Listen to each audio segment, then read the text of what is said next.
We're making pork and apple burgers today from my new book, Superfood for Super Agers.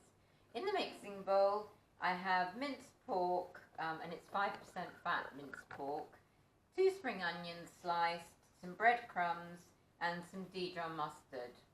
And I'm going to add, and some of these lovely dried mixed herbs. It's about half a teaspoon of dried mixed herbs and some salt and pepper. I'm just going to add to that the half an apple. So now I'm just going to grate the apple, and it's half a small eating apple, into the mix. So I've just added the apple to the ingredients in the bowl, and I'm going to use a wooden spoon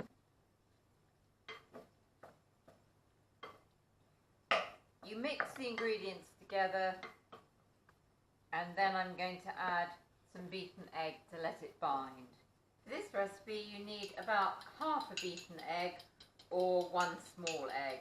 Now this is a large egg, so I'm only going to use about half of it, but we're having scrambled egg later, so I promise you it won't be wasted. When you've combined the ingredients roughly, add the beaten egg, and then it will become so much easier to mix everything together. One tip when you're making meatballs or burgers is to just run your right hand under the tap, because it will become much easier to deal with the wet meat mixture if you have damp, not soaking wet, but just damp hands. And the recipe, of course, will be both in the book, and this recipe is going on my website, but you're just going to form these into 2 even-sized burgers.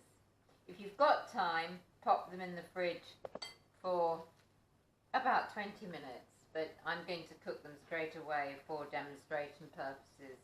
I have a nice non-stick pan on the hob with just a very small amount of oil in the bottom. I think it's about half a tablespoon. And you want that nice and hot and shimmering, and then you simply put your burgers, using a fish slice, straight into the hot oil. And this is actually a very hot operation, and while they're just browning on each side, I'll show you how clever this pan is, because it has a detachable handle, and you can literally put it in the oven, which we'll do in a minute, and take the handle off. And if you can get yourselves a good non-stick pan with a detachable handle, it really comes into its own. It also has a nice big lid for casseroles and anything else like that you might want to do in it.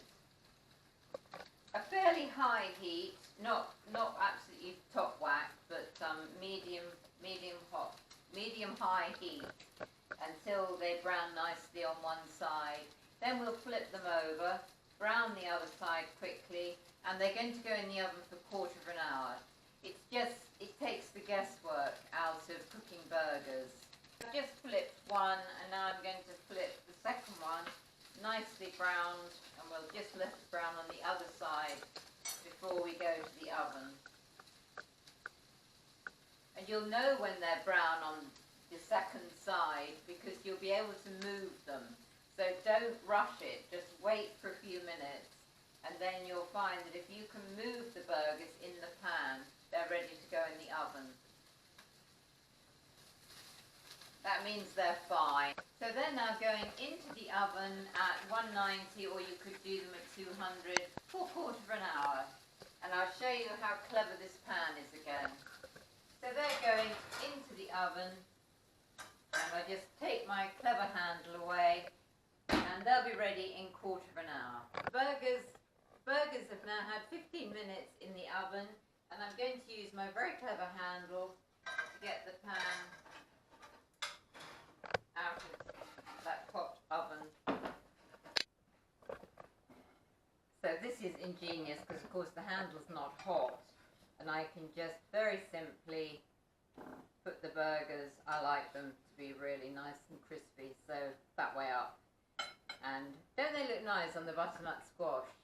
And you've just got an extra portion for each person.